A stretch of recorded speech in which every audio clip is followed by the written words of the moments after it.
नमस्कार, आप देख रहे हैं न्यूज़ वॉइस और मैं हूं आपके साथ संजय कौशिक।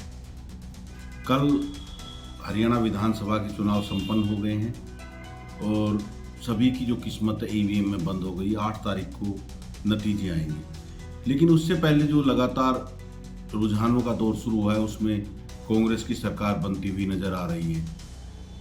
बात कल हमने रेवाड़ी जिले की तीनों विधानसभा सीट पे भी एक चर्चा की थी और कोशिश की थी कि हम भी अपने कुछ विचार, नतीजे, रुझान लोगों तक रख पाए।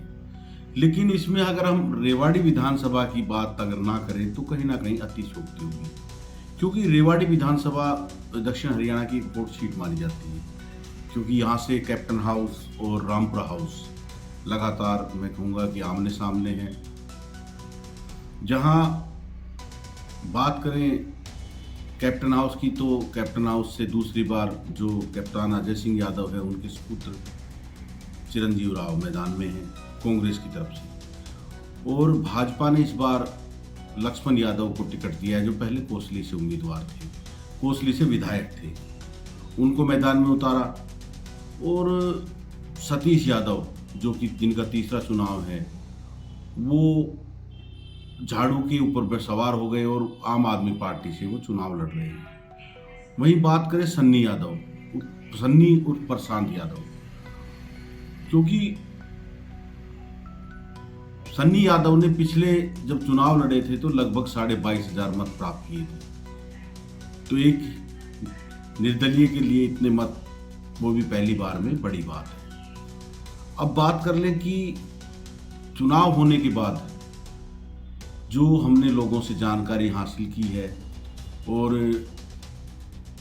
कुछ निकल कर आया है उस पर मैं आपके सामने रूबरू हो रहा हूँ।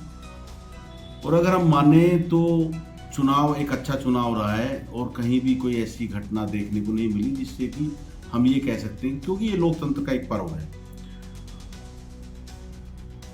कप्तान साहब के परिवार की बात करें तो उन्होंने पूरी ताकत झोंक रखी थी चुनाव में, और जब चुनाव शुरू हुआ था तो कहीं ना कहीं लग रहा था कि चिरंजीव राव एक तरफा जीत रहे हैं। लेकिन उसके बाद फिर एंट्री होती है सतीश यादव की। सतीश यादव का भी अपना वोट बैंक है और उसको बाद उनको झाड़ू का साथ मिल गया। अरविंद केजरीवाल जी आए, मान आए, और इस बार जो उनका चुनाव लड़ने का तरीका था वो बिल्कुल अलग था। अकेले जा रहे थे और जनता से एक ही अपील कर रहे थे कि इस बार मुझे मौका दीजिए।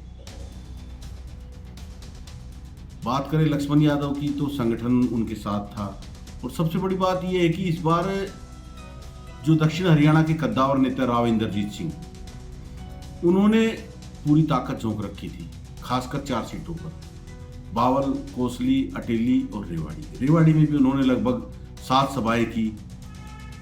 कहीं ना कहीं उनका प्रभाव दक्षिण हरियाणा में बिल्कुल है, इसको कोई नहीं नकार सकता।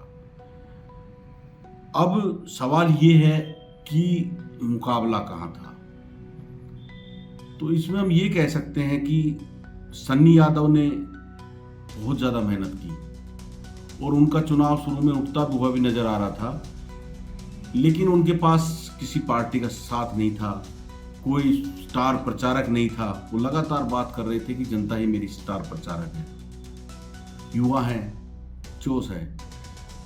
बात करें सतीश यादव की तो सतीश यादव के इलेक्शन में भी स्टार प्रचारक आए, और लक्ष्मण यादव की चुनाव की बात करें तो गृह मंत्री अमित शाह और भी बहुत सारे स्टार प्रचारक उनके चुनाव में भी आए। लेकिन चिरंजीव राव की बात करें तो उनके चुनाव को उठाने के लिए बहुत सारे नेता यहाँ आए।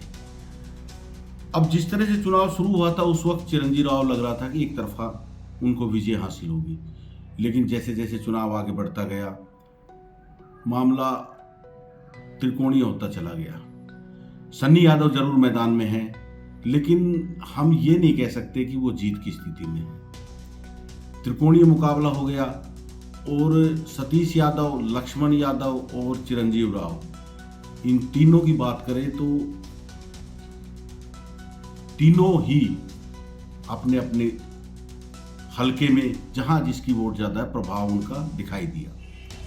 शहर की बात कर ले तो शहर में कांग्रेस कहीं ना कहीं अगर पिछले चुनाव की बात कर लें तो शहर से कांग्रेस नहीं जीत पाई है, लेकिन इस बार भी शहर में बात करें तो सतीश यादव ने भी काफ़ी जो है वहाँ सेंधमारी की है। और बात धारवेड़ा की करें तो धारवेड़ा में ज़रूर है कि बीजेपी को एज रहता है हमेशा, क्योंकि लोकसभा चुनाव की बात करें तो लोकसभा चुनाव में भी बीजेपी को वहाँ से लगभग 10,050 मत मिले थे और वहीं कांग्रेस को 3700 कुछ मत मिले थे। अब इसमें सवाल आ जाता है कि सतीश यादव, तो सतीश यादव का गांव जोनियावास है और कापड़ीवास जोनियावास उधर की जो गांव है वहाँ सतीश यादव को अच्छा वोट मिला है, क्योंकि कापड़ीवास जी है रणधीर कापड़ीवास, उनका एक अपना वर्चस्व था, लेकिन इस बार वो मुझे लगता है किसी के साथ नहीं आए और उन्होंने चुप्पी साध ली। अब बात कर ले कि नतीजा क्या आने वाला है, तो रेवाड़ी की हॉट सीट पर सभी अपनी अपनी जीत के दावे कर रहे हैं। चिरंजीव राव समर्थक है, वो कह रहे हैं कि चिरंजीव राव एक तरफा जीत रहे हैं। हाँ, इसमें एक बात और मैं आपको बताना चाहूँगा कि जिस तरह पोस्टर लगे डिप्टी सीएम के, तो मेरी राय है, मैंने लोगों से जब बात की, इसका कहीं ना कहीं चिरंजीव को फायदा होने की बजाय नुकसान हुआ है। विधायक नहीं डिप्टी सीएम, ये जो पोस्टर लगवाए गए या लगाए जो भी हुआ, लेकिन इसका मुझे लगता है कहीं ना कहीं चिरंजीव राव को नुकसान हुआ है। और अब बात करें कि इस सीट पर जीत कौन रहा है, तो मुझे नहीं लगता कि कोई भी ऐसा स्टिक भविष्यवक्ता या कोई भी ऐसा विश्लेषक जो ये बता सके कि जीत कौन रहा है, क्योंकि मामला त्रिकोणीय है और कोई भी जीत सकता है तीनों में से। चिरंजीव भी जीत सकता है, लक्ष्मण यादव भी जीत सकते हैं और सतीश यादव भी जीत सकते हैं, लेकिन सन्नी ने लड़ाई अच्छी लड़ी, लेकिन मुझे नहीं लगता कि वो जीत के दावेदारी में कहीं शामिल है। यूथ उनके साथ था और जोश भी काफी था।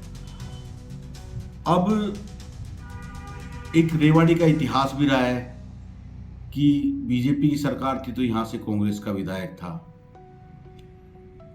और पहले कांग्रेस की सरकार थी तो यहां से बीजेपी का विधायक था, लेकिन अब सब कुछ ईवीएम में है। 8 तारीख को सब कुछ सामने आ जाएगा, लेकिन इतना जरूर है कि यहाँ पेच फंसे हुए हैं, मामला फंसा हुआ है और कोई भी सीट पे ये दावे से नहीं कह सकता कि हार जीत किसकी होगी। मुझे लगता है कि स्थिति बिल्कुल पिछली बार की तरह है कि कोई भी जीत सकता है। जिस तरह 1250 वोटों से पिछली बार कांग्रेस प्रत्याशी जीते थे, इस बार भी मुझे लग रहा है कि बिल्कुल नेट टू नेट फाइट है और मामला त्रिकोणीय है और त्रिकोणीय मुकाबले में अब क्या होता है ये तो 8 तारीख को ही बता पाएंगे। लेकिन इतना जरूर है कि ये जो पर्व था, ये जो मेला था, बड़े शांतिपूर्ण तरीके से संपन्न हुआ और 8 तारीख को जो नतीजे आएंगे उसके बाद हम जो भी उम्मीदवार जीतेगा उसको अग्रिम शुभकामनाएं भी देते हैं और कोशिश तो हमने की है आपको बताने की कि यहाँ की स्थिति क्या है। बाकी आपका अपना क्या मत है तो प्लीज हमें कमेंट्स करके जरूर बताएं। नमस्कार, इसी तरह आगे कोई और विश्लेषण करेंगे। आप देखते रहिए न्यूज़ वॉइस।